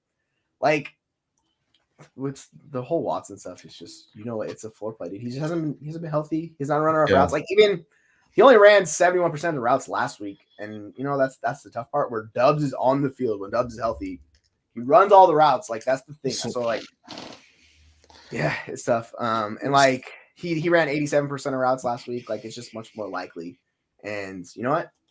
I have Dubs above him, but with Christian Watson, it's so boom bust. Like I don't think you really need the Watson upside because you have Gibbs, you have Kenneth Walker, who we all love. You got Marvin Harrison Jr. Like I think Dubs is more of the foreplay, and it makes sense for your team. Like I think he says he played him in wide receiver, but I have Dubs at RB 30 or excuse me, wide receiver 30. I have Watson at 39. I had Sutton at 40, so I had Watson just over him. I do have Watson over Waddle, Waddle this week. So don't I'm not playing Waddle. I think Dubs is the safer bet. I just think again, we talk about the boom bust. Guys are starting all those running backs because that's probably what's going to carry you. Mm-hmm. Curious I'm assuming that's what you have. So I would go Dubs in that flex position over it personally, or sit Mason, play all Packers, and hope for a shootout. Yeah, that's the risk with starting Mason. But even in the shootout, he still it is Wicks playing, right? I know he's banged up. It's Jaden Reed, if it's a shootout, is probably getting a lot of it. Watson's probably getting it, but I still think you want 4 or 5 receptions for at least 80, 90 yards, maybe. So I think Reed is the guy here for it's Packers and Houston, right? Yeah. So Houston doesn't have Lassiter, right? So that's big. They're out some running backs as well, or not some running backs, some linebackers. So this is going to be over the middle type of things if Packers want to beat them. So this may be a Jacobs game. This is a Tucker Kraft type of game where Watson, that's good, but I think it's more so Jaden Reed is going to have some opportunity here. Stingley will probably be on him, but you're still going to get some more matchups with him. So that's where I'm off on Watson. This is the bottom comment is what the allure and also how the Christian Watson murders you, because everyone's like, oh yeah, he's gonna hit that ceiling shot. The problem is if he doesn't hit that ceiling shot, bagel, and that's not what we want to see, right? I don't mind chasing it. I think it really just depends because you clearly we kind of think similarly where I'm always like take the upside shot. I think it really just depends how you want to play this. You want the floor play, the safety of Dubs. It's still a lower safety, but if you want to shoot the moon and just go for the Christian Watson experience, you know what you're getting. But I'm still playing Jordan Mason above both of these wide receivers personally. I will say too, we're at this point of the season, depending on your record, right? Maybe you're on the fence to compete, like you need to get this win to say, okay, we're halfway through, I'm competing. So maybe it's Watson to say, all right, shoot for the moon here, right? This isn't the safety. The safety is more towards the end of the season, right? Where it's like, okay, let's play this. So maybe right here you do play Watson and hope for it. But again, this could also be the reason of you saying, okay, maybe I'm not competing. I need to dial it back and make some trades to figure it out. So I could say that, these are the type of weeks where it's like if you have the high ceiling guy, you're playing them because, again, these are the weeks that are like going to separate, right? So you can go ahead and do that. Because Another you already got 0. Sutton put Yeah. up a bagel. Like that's so that's the thing. But yeah, if you're trading a lot in this game because Sutton put up a 0 for you and like projections are showing you significantly down because he gave you a 0, right? As opposed to his like 11 projected points. Yeah, like I'm fine taking a shot on Watson. Just know it could also be another 0. So Yeah. that's the issue with Watson. It's just we need his snap share to increase, and I don't think it's going to increase because Wicks is also playing. So all 4 of these guys are going to eat into each other. Where Wicks and Watson are like kind of specialists; they're not in every time. It really focuses Jaden Reed, and then Romeo Doubs runs all the routes, and then it's also Tucker Kraft. It's so hard for these guys week in and week out. There's too many bodies, right? So you just know the floor with Wicks and Watson is super, super low each week. Dubs is the higher floor play each week. Like he's going to run more routes. It's just not the most efficient wide receiver. So it kind of is just like, meh. Like he's at 16% target share. It's fine. Yeah. It's nothing special. It's just kind of just like, you know what you're getting with Dobbs. Like, he basically has 3 receptions in every game except for 1. Like it's kind of what it is. Got Nico and stacked with a handcuff RB. I played something annoying damn well. Yeah. That's right. It happens, man. It happens to the best of us. Yeah. Thursday night matchups are always scary, man. And they have been good, but I mean, historically they're bad for fantasy a lot of times too. So it's like, all right, if you can avoid them, try to. But Sutton did not gain anything was pretty surprising there as well. It's what it is. It's rising on Troy Franklin. I think Troy Franklin is good there as well. Yeah, he was still questionable. They got nobody else there, so yeah. Right. It's like, yeah, maybe Troy Franklin continues to take a step forward in that offense because as good as Sutton is, his skill set does not mesh with Bo Nix at all. Like he's a downfield, like big play machine. That's not what Bo Nix specializes in. You saw, dude, that middle of the throw where he was splitting the wide receivers, just threw it to no man's land. I was like, because he got off his back foot, it was just ugly. Yeah. I was like, but he looks so much better Rattler because the team looks better. Yeah. 100%. I mean, he looks more confident too in it. So, Jose asked these 2 flex. I got Tracy, Garando, Kamani, Lockett, Douglas, Tracy, and Douglas. Yeah. Garando, I'll throw him in a pinch if Mason doesn't play, but it looks like Mason's playing, so I'm not gonna do that.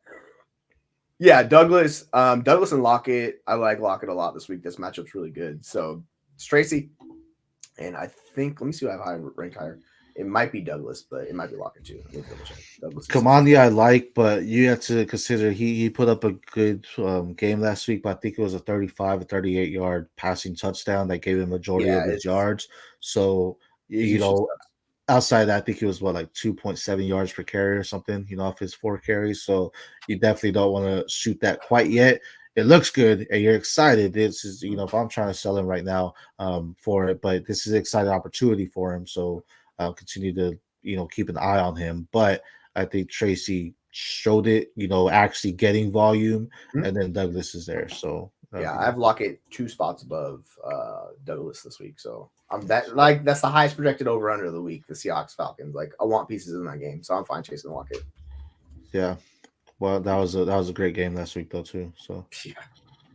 All right. Sweet. You want to talk on some like teams or players we're targeting or anything like that? Or yeah. Okay. So we can talk about, I think, some interesting teams to kind of target. Our teams with schedules that open up second half of the year, like we talked about the Jets. The schedule gets a lot better. Towards the fantasy playoffs, the teams are playing from week 14 and 17. It's Dolphins, it's Jaguars, it's Rams, it's Bills. Like that's a really juicy matchup. And obviously this is like the Breece Hall aspect of it, where running backs are going to get insane amount of play and his work. Because I think with Breece Hall, people are a little bit down. But in the one game with Todd Downing as OC, he was pushed he was a true bell cow in every aspect of the word. So I think this is probably your last chance to buy Breece Hall before he goes nuclear again.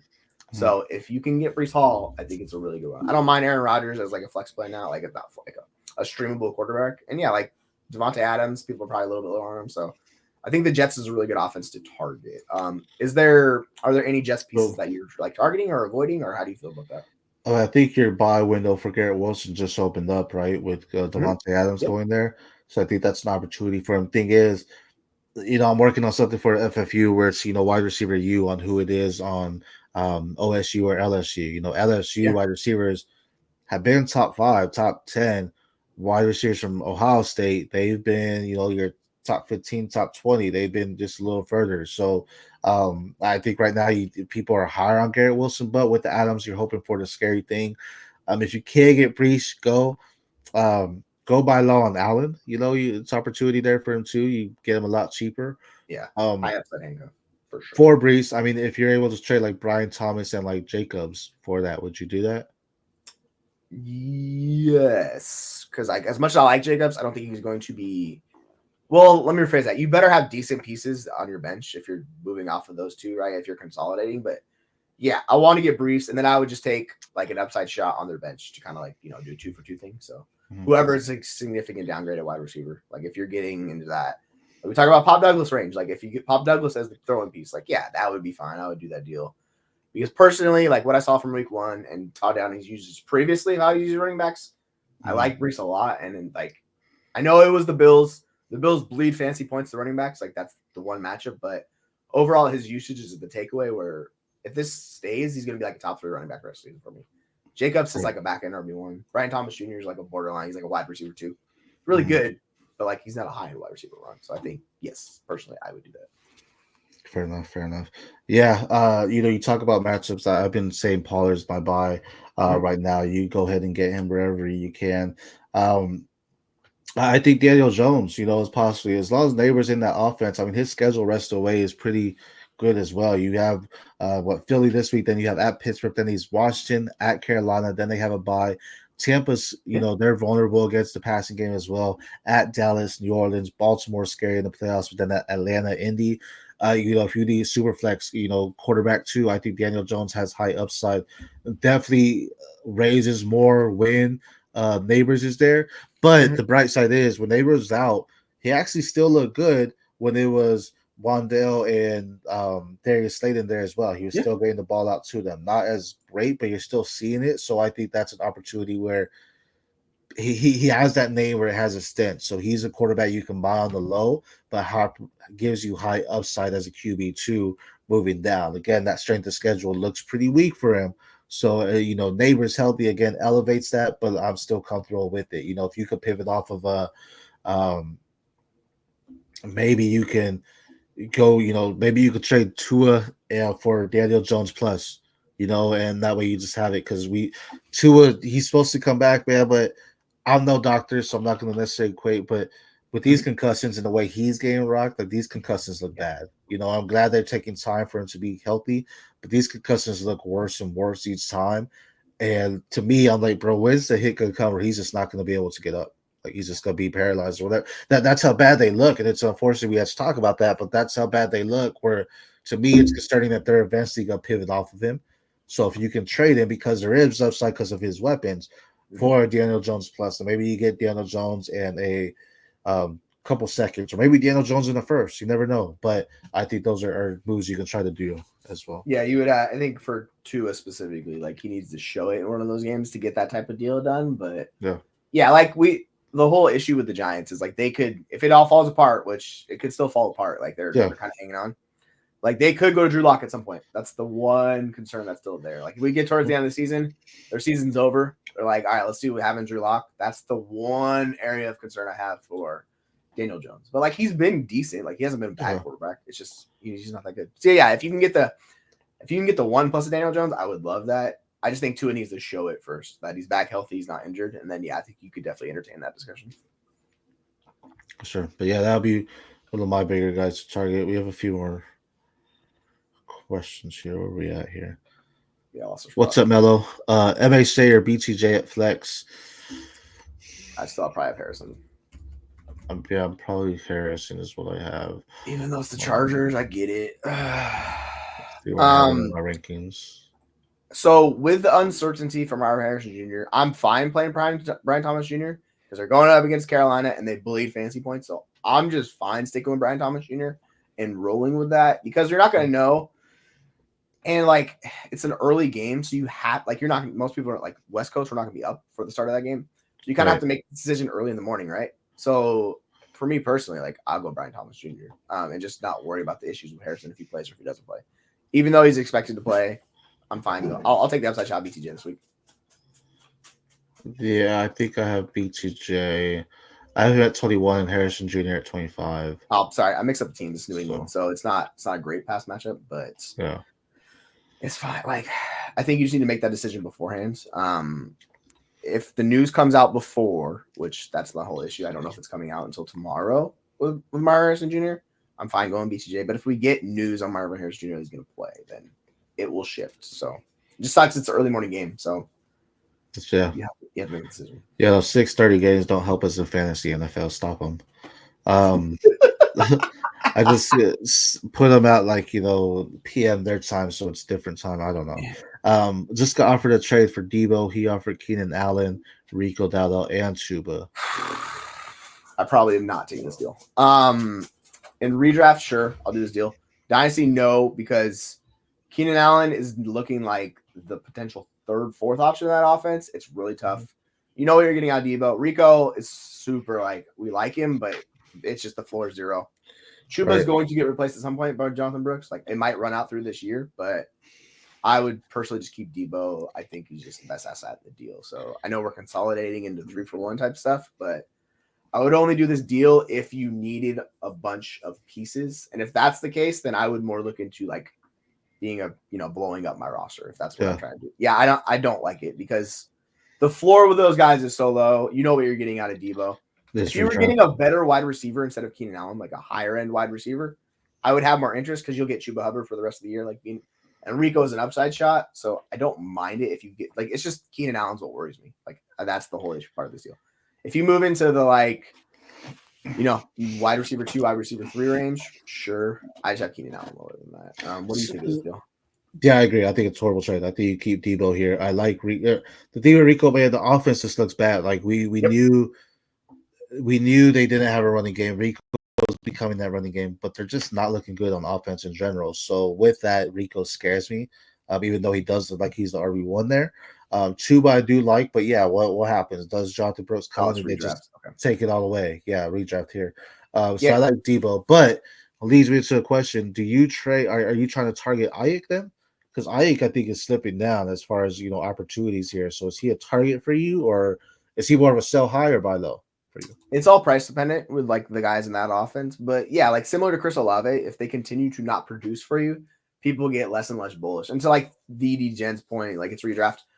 Yeah, like if you had Josh Downs in that deal in redraft, I'd be much more interested in that deal because you're getting a wide receiver I'm much more confident will produce throughout the year. So like I could entertain that because you're getting Chuba for the next, I don't know, month, maybe give or take, if not longer. He's going to be awesome in that role. So it's just the whole Keenan Allen aspect. If we can flip it, sure. But yeah, like I love Debo. So you're talking to a guy that's been in who's always have a bias towards Debo. So it's really hard for me to, shift off of that personally. That's fair. I like him too. I think he does it. It's actually about where his jersey and him going Cup. Hopefully Cup plays tomorrow. Yeah. Dynasty full PPR 1.7 for tight end. Superflex start 11. 12 team. Yeah. I'm 4-8 team. Collar, Caleb, J Hill, Jalil, Rome, McBride, Trey Collar plus Michael Wilson for May. I would. Yes. I would do that. I would do that. I'm looking at your running back room. It's not good. And like where you're at, like your team's not going to contend this year. Like that's pretty clear. But you have nice pieces. You have Rice, you have BTJ, you have Reed. Like you're really close. And you have dude, you can consolidate. It's start 11. So like I get why you have the depth. But like Rome, you have a lot of these young pieces which are not going to produce, but they're really valuable. Rice, Rome, Reed's really good. Hawkinson when he comes back. Yeah, I think the uncertainty with Kyler and his market value, I'm fine making this deal. And then you could take that first that you're banking. Like I would try to package it like one or two of these guys into that running back room. Because this overall squad is pretty good. Like you have Caleb still. You have Drake May. Those are your 2 high-end quarterbacks that you run around. And then you just need some running backs on the squad. And I think you could actually be. I don't know how many running backs are starting spots on this team. I'm assuming it's 1 or 2. But overall, like your wide receiver room is carrying it. It looks really good. You got 2 tight ends. Like it's So like it's 1.75. So you're basically starting both of those guys, right? McBride and Hawk week in and week out when they come back. So yeah, I take this deal. Yeah, I would too. I think this is a smash deal, especially because you have Caleb. So I mean, you have Caleb May at Superflex, right? But still, I think that's good. 2 RB starting. He says, But I think that's where you need the help, right? Is the RB with Justice Hill and Jaleel. Yeah, It's not very that's the sexy. I problem. mean, so you could trade Kyler Wilson for May in the first, and then honestly, if you wanted to, I'd probably try to trade Hawkinson or In 1.75 tight end oh yeah, premium, like that's true. That's heavy.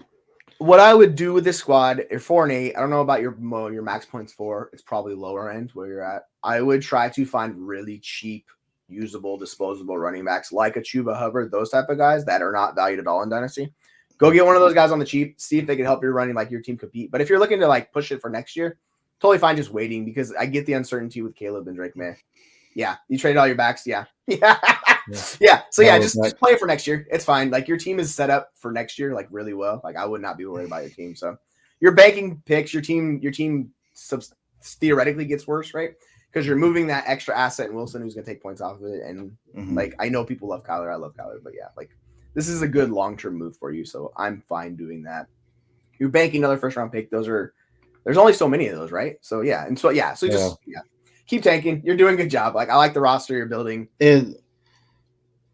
And you're really getting, I mean, that's a super flex. You're getting a QB for a QB. So in a sense, you're thinking this is Michael Wilson for that 25 first. Well, you know what I mean? Yeah, but it's market value based, and people significantly like the whole thing with Drake May is that we only have one sample size. If he was doing this all year, their values would be very similar. If not, like May might be valued above Kyler, right? Yeah. So we're getting the uncertainty surrounding Drake May still, which is why you're getting this asset into getting someone giving you a mid first, which mids have a lot of way to go. So that team getting Kyler, like if Kyler does not outperform what Drake May is doing for that team, then like it could actually be a really good pick for you because you just, you know what I'm saying? So you're just banking it. Overall, I think you're gonna like this deal long term. It really comes down to about Drake May. Like he's freaking wild horse. He's Josh Allen basically the way he plays. It's gonna be a roller coaster with him, but he's gonna produce fantasy points. So yeah, personally in Dynasty, like I love this move. And the quarterbacks, or the running backs in next year's class. I mean, you have a top 6 pick, you could get a solid running back. You know, if you have first round picks next year, you get solid running backs. So I think that can definitely transition it. You know, you're just hoping Caleb and May definitely just ball out too. Yeah, so. you got good pieces. And then if Polk does not show out, like if he shows out a little bit, you might want to look to trade Polk because he's more of a filler piece for you. He's not likely going to start for you. So just keep an eye on Polk. He's like dangerously trending into the kind of the bust range we don't want to see. I like him a lot. We need him to show more. So hopefully he comes on strong. But you know, if he has one good game, someone's interested in him, I would be fine selling him. Yeah, 100%. Redraft, yeah. Yes. Yeah. There you go. You get Janty on that squad. Woo, baby. Yeah, I'm gonna try to get when we continue to see how you're probably gonna need to move a couple of these pieces for non-producers because Jaden Reed's the guy that's absolutely just smashing right now. McBride's scoring a lot. Like those are the two guys you're probably gonna want to move in a potential deal, or Hawkinson when he comes back to full health. Like if he's fully healthy and he's just scoring a lot of points, like that could hurt you in the one-on-one discussion. So you might need to look to trade one of those guys for more like pieces that are not producing or struggling. Get some bonus, like, you know, insulate for next year. Because the one-on-one's tough. Like there's probably already been some teams that are going for the one-on-one, like the way we've talked about that. Right. Oh, so they not do max points 4? Is it just points 4? Oh, this is crazy. This is so much easier then because if they're not doing max points 4.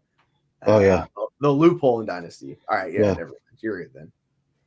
Yeah, because if you guys are going you're just going by record, then okay, that makes more sense with points. Yeah, so okay, that makes sense. Yeah, then do it. I would. And then this guy says, Dotson traded Amon-Ra Ferguson for Reed, Debo, and B-Rob in redraft. Yeah, hell yeah, I'm doing that deal. The whole thing is I have Reed dangerously close to Amon-Ra personally for me. Oh, they're trading those guys for Amon-Ra. No, they would get. Oh, they would be. Oh, yeah. No, you're right. Yeah, I would do that deal. That's fine. Because, like, as much as I like Chase Brown and Eckler, like, Brian Robinson's an upgrade over those guys when he's healthy. Like, who's your tight end here, though? Because you're losing Ferguson, who I think is a good piece for Dallas offense. So, I mean, if you're dropping from Ferguson and Henry, I think that plays a lot of value there, too. But you are getting solid pieces. So, yeah, you're getting 3, like, really good pieces. And Reed has the potential to be, like, a wide receiver 1 this year. So, like, I like all those guys. You know Debo, he's a high-end wide receiver too. B-Rob's like top 60 running back. And I assume you're getting Brian Robinson just to have the safety behind Connor, because Connor and Alchain, if all things healthy, he's your starter.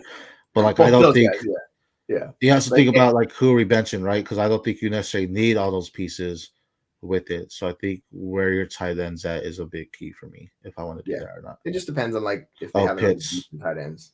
Yeah, Yeah.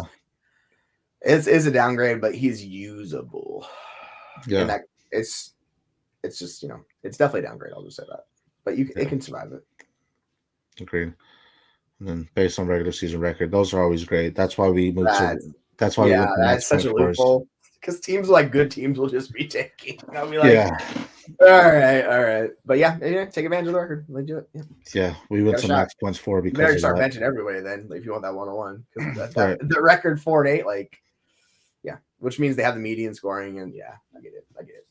Yeah, So, yeah, man, that's the benefit of playing different dynasties, right? You play against the median, you play max point 4, you play just being able to tank. Either way, there's definitely options. I'm in one league where the bottom 4 is a lottery, so even if you try to tank, it's like you may not even get the 101. It's a 25% chance. So definitely different things there for it. HD, which 2 RBs would you start this week between Brian Robb, Alchain, Connor, Chase Brown? Robinson, if he's playing, right? yeah, he's healthy. Yeah, Yeah, Robinson, if he's playing. it's a juicy matchup against this. Like it's good. So, Okay. the first 2 running backs. Yeah, I'd go Chain, and I have Connor. I think Connor's close, but I have those 2 guys above him. It just really comes down to Brian Robinson for me. So that's what. if he plays or not. Yeah, Yeah, but and I mean good. it's the Chargers. It's not a good matchup, so it's kind of just like we're a little bit lower on Connor this week. Where's Robinson? I think I have Robinson at 17, Alchain at 19, and Connor at 20. So yeah, because they're freaking playing Carolina, so it's like that team just bleeds fantasy points. So I want to play him. I don't mind Eckler. Like I would, if you had Eckler, like I would play him over Chase Brown this week. But yeah, I have Achane over him. I'm fine playing because Indy's defense is atrocious, so I'm playing Achane. But you can go Connor. That's fine. Agreed. Who said let's trade Kyler Murray for? A little context would be helpful here. What's your where are your strengths? Where's your weaknesses? Is this redraft? Is this dynasty? Because if this is 1QB redraft, it's a lot harder to trade Kyler Murray. If it's super flex dynasty, like we talked about, someone just got Drake May in like a mid first for him, right? So yeah. I would look. Let's say it's redraft, right? Like 1QB. You got to shoot to those like mid level, like a T Higgins type, maybe. Like you can maybe get him. I don't think you can anymore. Devontae Adams, Ayuk, maybe those type of wide receivers. The running backs in this range, like maybe you could do Brian Thomas. You could maybe do Brian Thomas. Like I think that's a good one to try and target. Brian Robinson. Excuse me. I think those would be fine. Is there anybody in that range like you'd be looking for? Yeah, I mean it depends what your wide receivers are too, right? But if you can trade him for upside in a Brian Thomas, maybe you can go get a Garrett Wilson, as well. And plus, with it being super flex, you can definitely get a plus for that. So those would be guys I would look for. There's upside in Murray, but I'm trying to, if you can pivot off of him, I think because I think his value is really heavy there. So you can definitely try to pivot off with him and still get an upgrade at the quarter, not an upgrade, but still someone relevant. Maybe Caleb Williams as well. 1QB redraft. I also have good receivers. But my running backs are Mason, Aaron Jones, and Hunt. It's just the entire hurt core. I mean, you got Kareem Hunt. He's fine. He's filling. He's doing okay. I'll just trade Hubbard for Love. So, yeah, I mean, go get Myrie. Go get. Looking at my running backs here, I mean, maybe go get. You probably get Brees. Brian Robinson would be the guy to target. Like he's the cheapest. He's going to be the best for you. Like that's the guy that stands out above all these guys for some reason. People are lower on him, but man, his role is great. I'm curious, like what running backs do you think in that range outside of him? Outside Robinson? Yeah, like because Brian Robinson's kind of like a mid-range, like high-end RB2. Like people value him lower. Like you could do Achane coming off the injury and like the uncertainty with him. I think he's a good target. We're just looking at like buy low options, I think, because you have to do that with Kyler, right? So you got to go down the list a little bit. I mean, even if you're talking about RB2s, you probably get Monty. I would be happy with that. I think Monty's definitely going heavy with them. And we know even with Gibbs there, he's getting the work as well. So I would be able to do that. Here's another one from Master God. Thanks for joining in here. Don't forget to subscribe, everyone that is watching us today. Kareem Hunt and Jameis Williams for JT. Yeah, that's fine. I'll do that. And I'll do that in all formats because when you're gonna struggle with JT for a little bit coming back from this injury, like he's not going to be fully himself. So due to where James Williams is, like he's a flex play, like week in, week out. Kareem Hunt's a borderline RB2, like he's usable. So depending on your roster, I'm assuming you're looking to consolidate because you have pieces, right? Because that's what you're trying to make a move for. Yeah. I think it's like a buy low and Jonathan Taylor. Like I'm fine with this move. Would you do it? Yeah, 100%. Yeah, I think Kareem Hunt, sell him while you can, man. He has the value now, but as soon as Pacheco comes back, the value's gone. So this is someone you sell high. And then Williams, I like it, but we still have Iron Raw there, right? So yeah, go get Taylor. I would do that. Yeah, I do say Jamo's going to go off in this game, but it's like long term, I think you know what you're getting in JT, and like down the stretch, if they're in playoff competition, they're just going to feast them. So yeah. It's a good target. Like this is what we talk about with buying low with players. It's usually injuries or situations that are going against them. Like it's like that creates the buy low for these. Like both Achane and Taylor were top 10 running backs going into the year. Like super high. People loved them. They're dealing with issues now. People are like, oh, I don't know what to do with them. So yeah, like this is where the buy low comes in. Yeah, you take advantage of them. You gotta know your market and when to buy on those guys. For sure. Let's see. But sweet. Good show. Yeah. Good questions in there. Players to target. I mean, this is the time of the season, right? Where we're midway through. We're almost we're exactly halfway through, week 7 to our fantasy football playoffs. Week 14 is our final week in fantasy football before we start those playoffs in week 15. So this is your opportunity to make those moves is there. Otano has something up. What's up, man? Thanks for joining in here. Ask the opinion on Cooper Kupp. Any replacements I would have played before his game, so I don't know if I should put him. Yeah, like I think with Cooper Kupp, you got to play him if you have him. Like the upside attached to Cooper Kupp is monumental, and his usage, he still has the highest usage of any wide receiver in the NFL. Like I know we love Malik Neighbors, but like it's absurd. So if you have Cooper Kupp, I'm playing him. Like that's just what I'm looking at. I get it. There's injury issues, but he's expected to play, so just fire him up because that's why you've kept him this entire time. Yeah, and I mean, it doesn't matter. Every week you should try to have pivot options there too. So that's something you want to do as well. Yeah. Joining in. Potentially. Okay, there he is. Oh, there we go. Somebody got me on screen. I only got a few minutes. I'm on my lunch at work, and I thought I'd join in. What's up? We're about to wrap up right now. But Perfect. Just what I do. I show up at the end of the assignment and get the A with everyone else. Thank you. He said, I'm closing it down, baby. Hey, is anybody else having a weird phenomenon at this point in the season? I have about half my teams where no matter what I do, I'm going to win easily. And the other half, I don't even have enough players to start a healthy lineup.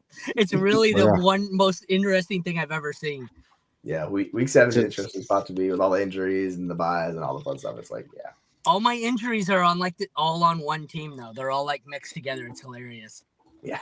it's not fun for those teams, but yeah. And that's a wrap. Thanks for having me. Yeah, well, Motano, he is playing Cooper Kupp C4. Not, we don't know if he is, but he's trending to play C starting. But I agree, Aaron. Yeah. I think that's where we're at right now in the season. Is you have guys out, some star players out too, where it's like you have guys to play, but it's like these are just my bye week fillers. I don't want to play them on a week to week basis there. So yeah, just like for Mo and you, just pay attention to it before the early stuff comes out. We don't hear anything otherwise. I'm just gonna treat him like he's playing. I've got lineups where Joe Mixon is on my bench and I can't even flex him, and then other leagues where my RB1 is Tyler Goodson. It's hilarious. Okay, great. Can I share these players between teams? Is that how it works? Yeah. They're Sleepers should allow that. See if they have it. You're gonna find out. Yeah. 2 teams are playing Kyler Murray. Mondo asks, my team is Love, Murray, Mason, Hunt, Jones, Pacheco, Brooks, Jefferson, Tyreek, Reed, Odunze, Lazard, Shakir, Kincaid, 12-team tight end premium. Should I look to trade anyone? Looks like you need a tight end. Yeah, Mason gotta Hunt, go. Sure. All right. Take it easy, man. Thanks for joining. Have a good show. I'll see you tomorrow. All right, sounds good. I will say Mason and Hunt, right? Because those guys are the two that have the uncertainty. Unless somebody really values Pacheco, you have so much uncertainty in that running back room. It's absurd. Pacheco, Brooks, Jones, Hunt, Mason. It's every running back. Kincaid. I made a deal in my home league 2 days ago. It was I traded Kincaid for Njoku plus Shaheed in the dynasty league, and I was like, yeah, I'm gonna do that. I also love Njoku, so there's a little bit of bias, but using the market value to get a free Shaheed, I was like, sure, let's do it. So I think Kincaid's a good guy to pivot off of in a premium league right now because people don't know how to value him, and he's still top 6 tight end. So that guy as well for me. Is there any of those wide receivers you'd look to move, or what would you else do with this team? I mean, you could probably try to trade Tyreek for someone less, right? Maybe Tyreek for Harrison, right? I know Tyreek's good, but I think that's a good move for a dynasty team. You could probably Odunze. I know people like Odunze a lot, but I mean, I'm bigger on Brian Thomas. So if you can go after him, I think that's pretty fair to go straight up. And Lazard, right? Lazard's value accidentally plummeted. So Mason and Lazard for you can't do anything with Lazard. try to go get Chuba Hubbard at that point or something. And I mean it's kind of similar to that. So 100%. So DJ, last minute question: how much do you value Ache moving forward? So to be frank, I still love him. Like I get it. It's all been a disaster in Miami. The hope is that when Tua comes back, the offense centralizes and is back to what it was early in the year, right? So, I mean, unless there's something we hear otherwise, I don't think we should be too worried about him. I think if you held him or if you bought him, like you're gonna ride this out and see how it goes. Unless someone's throwing you like an absurd offer, like I'm fine just rolling with HM personally. Are you more looking to sell him, or are you just gonna ride him out? I think you have to ride him out. I mean, if you can't sell him, but you want to pivot towards something bigger, right? So if you're selling him for, if you can get Gibbs for whatever reason, sure. I mean, but I don't think anyone's buying him for an elite. Like I'm only trading him for a top because his upside is there when he's on the field, and it definitely raises once Tua is there as well. Yeah. So yeah, I mean, I like it, but if you can get some good value for him, because a lot of people value him super highly more than me, so I would trade that. He's still a top 7 dynasty wide receiver. But I will say, if you can move Achane into like Kenneth Walker in dynasty, make that move, because it's like setting up for Kenneth Walker to smash. People are still worried about Kenneth Walker, and I think he's the guy we should get before everyone realizes how good he's been and how good his role is. Because I have Walker above HN in dynasty, which is crazy. If you would have told me that in the offseason, I'd be like, you're nuts. But it's what it is. For sure. No, I agree. Well, dude, guys, nice to see you. Thanks, Mega Brick. Full PPR start Judy, Pittman, Juju, or Slayton. Juju. I'm not doing the other guys. Juju, I think you're safest. Yeah. Like, Judy, I want to see him as the one, man. I like it, but it's just the opposite. If Winston's there, it's different. Pittman, I'm not a fit. If Flacco's there, it's different. Slayton, I mean, as long as Neighbors there, don't start Slayton right now. When Neighbors isn't there, get Slayton in there. Juju all day. Yeah. Juju. Yeah. Which is 2024. We're talking about Juju. Imagine that. Appreciate you tuning in. Would you trade? Last week I traded Pittman, Dale, Ache for Hill and Jones. This is redraft. I like this. There is. I like you're buying into injury with Aaron Jones, which sucks because you don't know how healthy he's going to be. But it's a bad matchup he's playing. And Tyreek, when that offense centralizes in 2 weeks, and if it shows up with Tyreek that we're getting, I 100% understand this move. Yeah, they're 4-2, so just wait until 2 comes back. I get it. That's the time you buy into them. It's redraft, you said. Yeah, redraft. That makes sense. Yeah, I'm fine with that move. Tracy, Kirk, Gibson, Hopkins. Tracy, I think, is the safest. Hopkins is the one I have the least interest in. So I'd say Tracy, Kirk, Gibson, Hopkins. Yeah.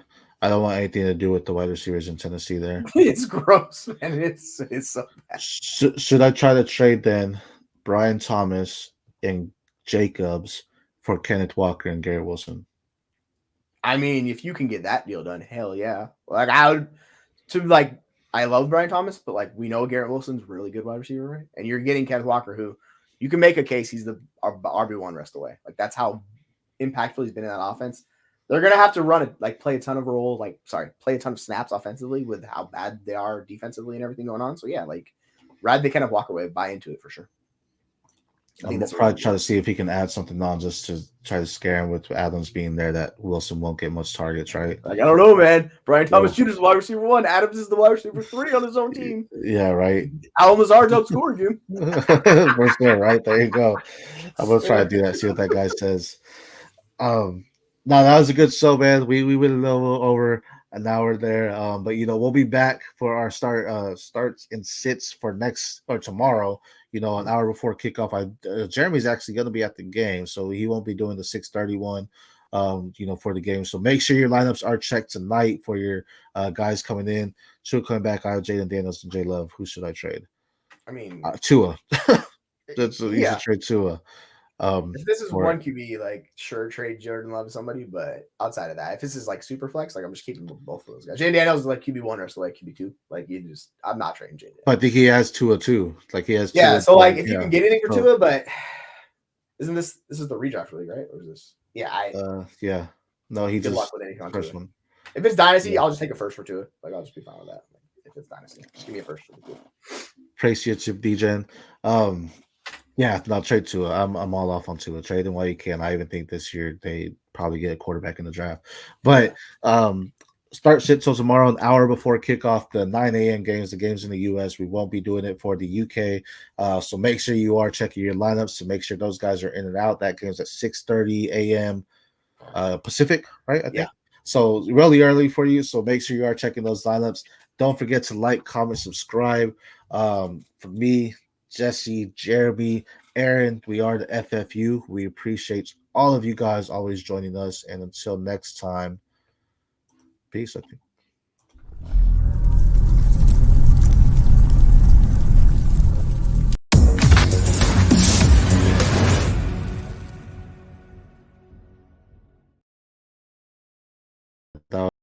No, you're good.